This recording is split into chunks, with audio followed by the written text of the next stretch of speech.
багш нь энд зөөрөг тогтоосон байгаа. За бүгдээрээ хамтдаа уншия. Оо хаална. Энэ юу гэсэн үг юм болоо?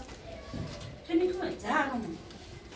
Ямар нэгэн хүн ингээд батнаа ингээд гатуу ширүү хамтаж дотроо тайлаа. За. Ямар хүмүүс байж болох вэ? Ямар нэг хүмүүс ямар ч хүмүүс байж болох гэдэг тийм. Зааш. Өөр хэл. Санаагаа илэрхийлээ. За ингээд.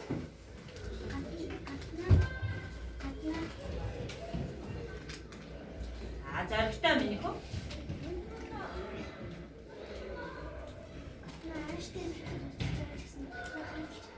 За гаднаа ажиллаад байгаа юм шиг юм нэ?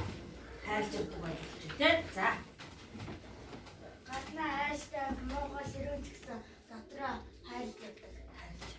За баярлалаа. За тэгвэл энд юу гэж вэ? Ахан сорогтой дүүс сонсоо. За энэ ямар хөтэй зураг юм болоо? За мөнгөлтний сонсё.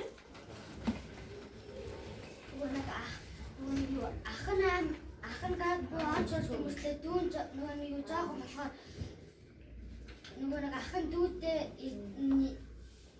Илүү их юм. зааж өгдөг дүүн тийм жишээ байна. За ахын Ахмад настай нь илүү үлгэр жишээ байх нь тийм ээ. За тэгвэл миний хүүхдүүд та нар ах ихч дүүтэй юу?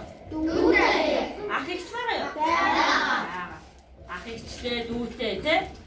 За тэгвэл заримдаа ах ихчтэйгээ муудалцах санал зөрх асуудал гардаг уу? Гардаг. Гардаг. Тэгээд хэр удаж эргэж эвлэрч сайн гэдэг бай. Оо их уддаг уу хурдна? Урдаа. Яагаад тийм муудалцсан санал зөрснээр тийм амархан хоорондоо эвлэрчдэг болоо? Ах ихчдүүс бүгд бие биедээ хайртай учраас маш сайн байна. За тэгвэл өнөөдөр бүгдээрээ эхийг ойлгож уншия гэсэн хичээлээр навчаагийн ондодог ихтэй ажиллана. За тэгвэл энэ эхийг бүгдээрээ уншихын өмнөх бэлтгэлээ хийчихэн эхэд юуны тухай өгүүлбэрийг чи төсөөлж байна вэ?